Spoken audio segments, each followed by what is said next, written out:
En marge à l'atelier final pour la restitution des résultats de l'inventaire forestier et faunique national, une conférence de presse a été organisée pour donner plus de détails aux professionnels des médias sur le rapport de cette étude. Monsieur Nian Yves Albert Lasme, directeur de cabinet du ministre des Eaux et Forêts, Pascal Cuny, conseiller technique principal du projet IFFN, et Monsieur Leclerc, directeur général de l'Office national forestier ou NF International, se sont prêtés aux questions des journalistes. L'audiovisuel, la presse écrite, la presse digitale. On a beaucoup collaboré avec vous pour que justement cette communication sur l'IFFN puisse se faire à niveau national et aussi à un niveau local à travers des radios de proximité. Donc, ce projet s'est terminé, il a duré 2 ans et demi. Je pense que vous avez pu nous informer sur l'ensemble des documents qu'on vous a donnés, notamment les clients, les fiches synthétiques sur les résultats de l'IFFN. Vous avez des résultats clés que vous avez pu lire et que vous pourrez communiquer, notamment sur les surfaces de forêt encore existantes, sur les différentes espèces animales en danger critique, etc. Donc je pense que votre rôle est fondamental dans la communication de l'information pour le grand public, parce que c'est un inventaire, c'est une étape très importante dans la gestion des écosystèmes forestiers de la Côte d'Ivoire. Ça faisait 40 ans qu'il n'y avait pas eu d'inventaire, et maintenant cet inventaire est un peu un état des lieux qui permettra à la Côte d'Ivoire de prendre des décisions dans le court terme et le long terme. Voilà, comme je l'ai dit ce matin, c'était une très belle aventure humaine qui a duré 2 ans et demi, qui a été, je dirais, agitée comme toute aventure humaine, mais qui a, je dirais, mobilisé beaucoup d'acteurs ivoiriens, que j'ai remerciés d'ailleurs, parce qu'ils ont été effectivement, tous ces acteurs, je dirais, garants du succès de cet inventaire forestier et faunique, et aussi de la socio-économique, effectivement, il ne faut pas l'oublier, de Côte d'Ivoire, et je crois que quelqu'un le rappelait ce matin, peut-être le collègue Lemay d'ailleurs, que c'était un exploit en soi, puisque jamais, sur une manuel de Gros, c'était de l'AFD, cet inventaire sur un pays entier était une première, voilà, effectué en 2 ans et demi, ce qui était en soi-même un exploit technique. Et on a pu entendre aussi les 3 interventions passionnantes ce matin qui ont bien mis en valeur, je dirais, la complexité scientifique de l'opération et, je dirais, sa réussite scientifique, justement. Et donc, je crois que maintenant, tout le monde peut partir à nouveau dans le futur sur des bases très saines, très consensuelles, sur l'état de la forêt, de la faune, voilà, de Côte d'Ivoire, et bâtir sur ce socle solide une politique ambitieuse de reforestation, de protection, aussi pour redonner finalement à la Côte d'Ivoire la forêt et la faune qu'elle a perdu en une trentaine d'années. Merci, bien en 2 mots. Alors, le gouvernement, depuis 2019, a engagé cet inventaire assez important, tout le monde l'a dit. Depuis 40 ans, c'est le 2e inventaire que la Côte d'Ivoire a réalisé. Les résultats ont été présentés à des structures que nous avons mises en place pour contrôler l'inventaire. Mais aujourd'hui, sous la présidence de M. le ministre, les résultats officiels ont été donnés. Il faut dire que ce sont des résultats que nous attendions, parce qu'au niveau de notre couvert forestier, des indications avaient été déjà données par la dernière étude qui a été faite par le BNET, et l'inventaire forestier l'a confirmé. Au niveau de la faune, c'est la même chose. Notre faune est en danger parce que son habitat lui-même est en danger. Et puis, au point socio-économique, ce que nous savions, c'était que l'activité anthropique est le facteur important de la dégradation et de la disparition des forêts. Donc voilà l'essentiel de ce qu'on peut dire, et le ministre a été véritablement satisfait du travail qui a été fait par les équipes au niveau international comme au niveau de la Côte d'Ivoire elle-même, puisque à cet inventaire des structures locales y ont participé, notamment la SODEFOP pour la partie forêt, l'OIPR pour la partie faune et l'ANADEM pour la partie socio-économique. Bien entendu, nous avons eu pour souci de pouvoir pérenniser cet inventaire parce qu'on ne peut pas attendre 40 ans pour revenir. Et sur cet élan, il y a des discussions, des études qui se poursuivent, qui permettront de mettre en place une structure pérenne. Donc nous attendons vos questions. M. Cuny vous l'a dit tout à l'heure, les informations existent. On a une grande base de données que nous allons continuer à exploiter. Et je pense qu'à tout moment, on peut les mettre à la disposition de tous ceux qui veulent faire des requêtes. Merci aux journalistes qui ont posé cette question. Alors, la première question porte sur l'impact économique de la dégradation des forêts. Alors, ce qu'on peut dire d'entrée, c'est que pour ceux qui connaissent l'évolution de l'économie ivoirienne, elle est partie sur la base de l'exploitation forestière. Voilà. Et puis, les forêts se sont amenuisées. On a eu un développement économique, industriel du bois assez important au niveau de notre pays. Les usines qui se sont installées pour transformer le bois ont des capacités assez importantes qu'on n'arrive plus à satisfaire parce que ces ressources-là ont diminué de façon drastique. Donc c'est l'impact qu'on peut relever. Bien entendu, la conséquence immédiate, c'est que c'est un domaine qui est pourvoyeur d'emplois, et donc ces emplois-là, on va les perdre. Et comme on l'a dit, d'ici 2035, si le rythme de déboisement et de déforestation continue, toutes les forêts auront disparu. Et ça veut dire que l'activité forestière n'existera plus, les usines auront fermé, et bien entendu, le chômage viendra avec. Donc, en termes d'impact économique, c'est ce qu'on peut relever. C'est quelques exemples. Les tentatives de solution par rapport à cette déforestation qui vient d'être constatée par les résultats de l'inventaire. Alors, je pense que le gouvernement en est complètement conscient. Donc, depuis 2017, des diagnostics ont été posés, il y a eu beaucoup d'analyses qui ont été faites. Et ces analyses-là ont conduit le gouvernement à adopter en 2018 la nouvelle politique forestière, qui est la politique de préservation, de réhabilitation et d'extension des forêts. Une stratégie a été mise en place pour mettre en œuvre cette politique. Et c'est d'ailleurs dans la mise en œuvre de cette politique que le code forestier a été élaboré à nouveau, puisqu'il y avait un code forestier en 2014, en 2019, il a été revu au vu du diagnostic qui a été posé. Et à l'intérieur de ce code forestier, il a été clairement demandé que l'État, de façon périodique, fasse un inventaire forestier. Alors, le constat, je le disais, l'inventaire n'est venu que le confirmer. Et les dispositions de la stratégie mettent l'accent sur la participation des privés, sur la reconstitution des forêts.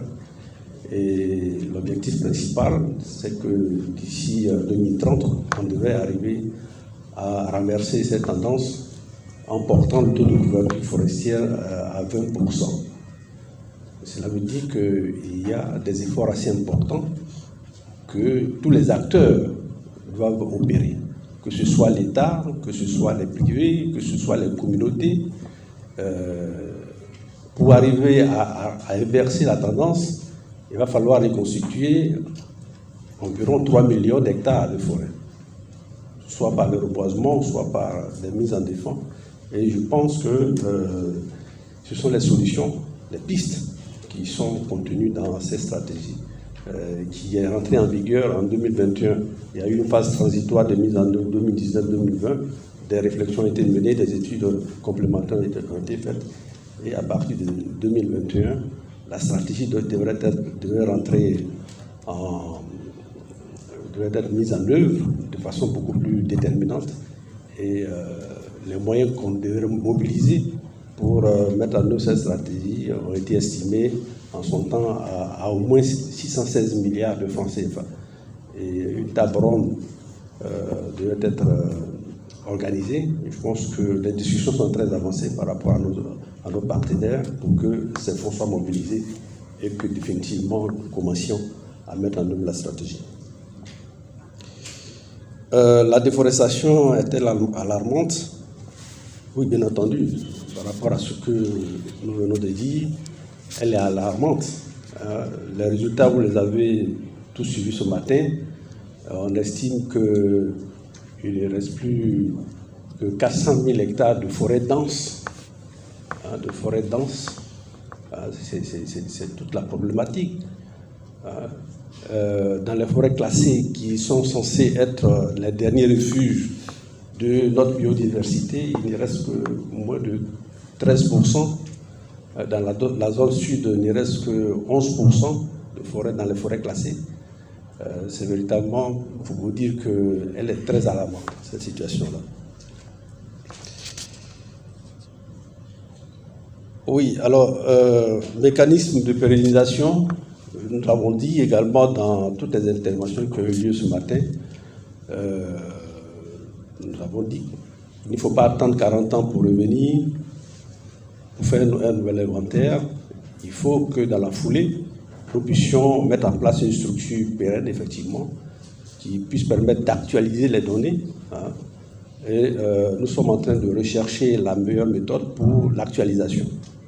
Mais le principe de bâtir une structure pérenne qui va s'occuper de ces aspects-là, et il est déjà admis, et ça peut être une actualisation de façon continue, ou bien une actualisation périodique, les 5 ans, les 10 ans, mais comme on l'a dit ce matin, je pense que nous allons opter beaucoup plus pour l'actualisation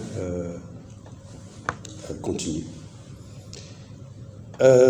Concernant la gestion de la faune, oui, qu'est-ce que nos populations vont retenir de cet inventaire?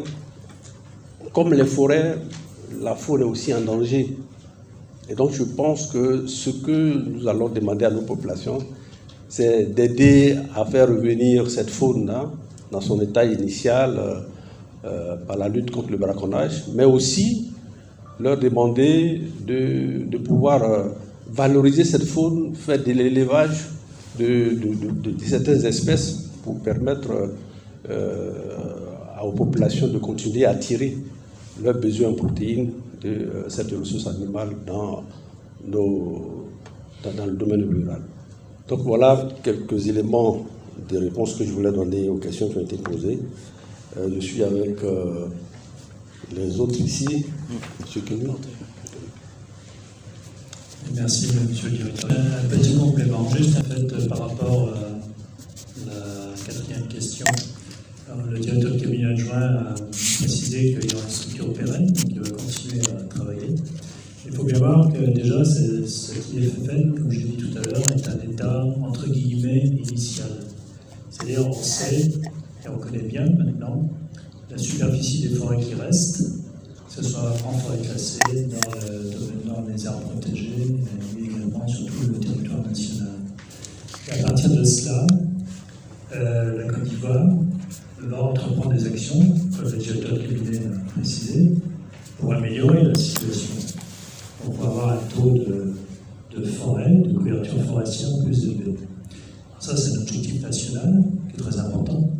Il faut bien voir aussi que cet objectif et ces résultats entrent dans le cadre d'une dynamique mondiale qui s'appelle la lutte contre les changements climatiques, et notamment le dispositif RED+, que vous devez connaître, réduction des émissions dues à la déforestation et à la dégradation des forêts. Et dans ce mécanisme, il y a ce qu'on appelle une comptabilité carbone. C'est-à-dire, plus les États font des efforts, plus ils sont rémunérés. et pas que les États d'ailleurs. Ça peut être les communes, ça peut être les régions, ça peut être les privés, qui font des efforts pour améliorer la couverture forestière, et donc améliorer le nombre d'arbres sur pied, et donc améliorer le carbone, la séquestration du carbone, qui est un phénomène très important pour le climat. Donc ça, c'est un dispositif très important, c'est-à-dire les organismes certificateurs qui vont venir justement suivre l'évolution de la Côte d'Ivoire. Ils vont pouvoir, à partir de cet état de 2020, par exemple dans 5 ans, et avec la structure pérenne qui va faire son travail, évaluer les efforts qui ont été faits, et en échange des efforts, il y aura une rémunération. La Côte d'Ivoire le fait, mais tous les pays du monde le font aussi, ou essayent de le faire. Et donc c'est un élément important au niveau national, mais c'est aussi très important au niveau international. Je vais répondre à la première question qui concerne la disparition des espèces de faune. Alors il faut bien voir qu'il y a ce qu'on appelle une liste rouge de l'UICN, qui est mondiale, donc qui décrit un peu la situation des espèces de faune, mais il y a aussi une liste rouge adaptée à la Côte d'Ivoire. La Côte d'Ivoire s'est basée sur la liste rouge mondiale, mais elle est adaptée à la Côte d'Ivoire pour justement évaluer un peu le niveau de présence ou d'absence de certaines espèces. Et d'après l'inventaire, donc l'inventaire a pu recenser sur l'ensemble des espèces, 34 espèces sur la liste rouge de l'UICN, adaptée à la Côte d'Ivoire, dont 5 espèces en danger critique d'extinction. Donc c'est vraiment une situation très très dramatique pour ces espèces, dont le chimpanzé, la panthère et puis différentes autres singes. Et puis 9 espèces en danger d'extinction, dont l'antilope, le buffle, des petites antilopes, l'éléphant de forêt, l'éléphant de savane. Il faut bien voir qu'il y a quand même tout un nombre d'espèces, donc 34, qui sont, sur 34, il y en a 14 qui sont en situation très grave et pour lesquelles il faut agir. Il faut bien voir que dans cet inventaire, donc on a bien vu que dans les aires protégées, il reste des espèces de faune qui sont relativement bien protégées, mais ailleurs, et plus particulièrement dans les forêts classées, sauf certaines qui sont relativement bien dotées en faune, la situation est beaucoup plus critique. Donc l'effort à faire au niveau des aires protégées, mais aussi la connexion entre les aires protégées et peut-être des forêts classées, où il reste suffisamment de faune, pour développer ce qu'on appelle des couloirs écologiques, pour essayer de permettre le déplacement de la faune, sa reproduction, et bien sûr l'augmentation de son effectif. Merci. Alors, il y a une préoccupation particulière pour Abidjan. C'est important de se poser la question. Je pense que les grandes agglomérations de notre pays ont besoin d'un soin particulier. Abidjan, c'est au moins 5 millions d'habitants, avec tous les usages, que le taux d'émission du CO2 est assez important. Et je pense que ce qu'il faut faire pour Abidjan, c'est d'abord de protéger l'existant. On a l'avantage d'avoir le parc national du Banco qu'il faut notamment protéger. On a la forêt classée d'Anguédédou, qui est une forêt périurbaine qu'il faut protéger. Il faut sensibiliser pour que les collectivités, dans toutes les communes, il y ait des boisements, des jardins publics, pour permettre aux populations d'avoir un bien-être en termes d'oxygénation, forcément. Dans des agglomérations comme Abidjan, la consommation de bois est importante et ce que prévoit la stratégie, la politique forestière, c'est de pouvoir constituer des boisements autour de ces grandes villes pour des besoins de bois énergie. Donc c'est ce qui va se mettre en place. Il faut qu'au niveau d'Abidjan, nous puissions, pour la production de bois de chauffe, pour la production de charbon de bois, avoir des forêts spécialement mises en place pour les besoins des populations de cette grande ville. Donc voilà ce qu'on envisage dans ces grandes lignes, dans la stratégie que nous avons mise en place pour permettre aux grandes villes de pouvoir faire face, bien entendu, à la déforestation. L'autre question, Au niveau répression. au niveau de la répression, oui, bon, je pense qu'il faut déjà sensibiliser. Je vous ai dit tout à l'heure qu'en 2019, il y a eu l'adoption par l'Assemblée nationale de la loi portant code forestier. Et c'est ce code forestier que nous allons, qui réglemente de la gestion forestière au niveau de notre pays. Et dans ce code, il y a des dispositions qui sont prévues pour sanctionner les infractions les plus criardes au niveau de notre code.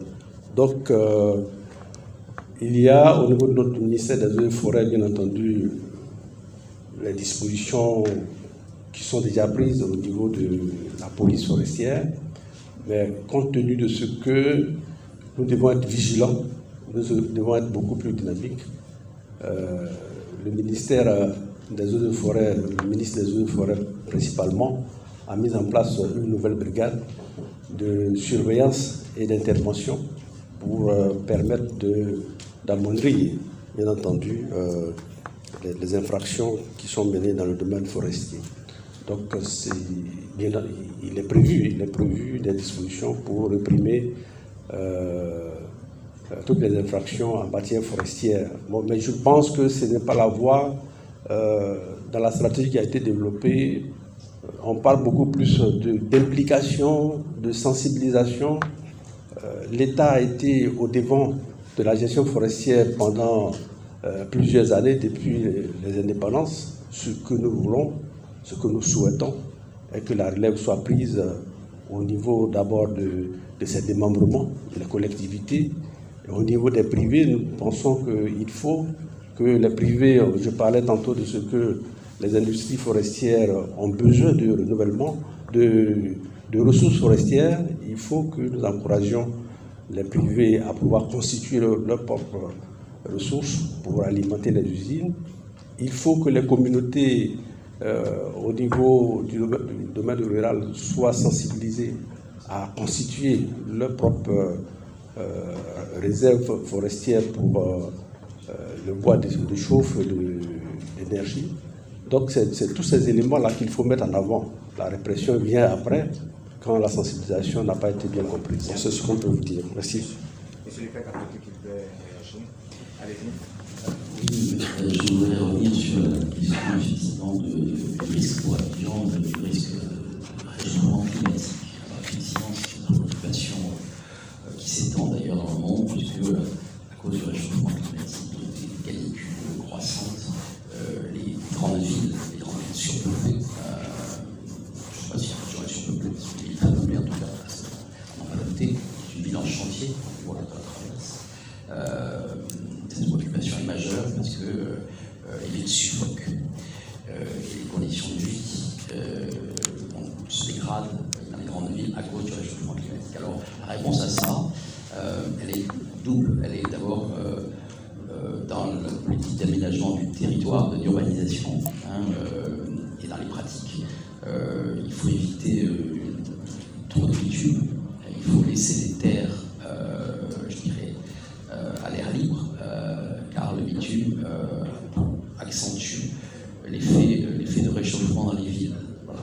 C'est des réflexions qui ont lieu en Europe et aux États-Unis sur effectivement laisser des zones non bitumées pour que voilà, la chaleur nous prenne moins dans les périodes de grande canicule. Et puis bien sûr, il y a les politiques de revégétalisation, dont a parlé Hélène, qui est une préservation bien sûr de l'existant, mais aussi la reconstitution d'îlots de fraîcheur par la plantation sur les terres éventuellement non encore utilisées pour construire, d'arbres, de bosquets, effectivement de ce qu'on appelle la revégétalisation. Et je constatais il n'y a pas longtemps que cette préoccupation commence à entrer en Côte d'Ivoire, puisqu'il y a eu un appel d'offres récent sur la politique de revégétalisation du quartier de Boboli, dont je ne sais pas d'ailleurs quelle a été issue, mais en tout cas, visiblement, il y a les bailleurs internationaux commencent aussi à s'intéresser et à aider la Côte d'Ivoire sur ce sujet qui est effectivement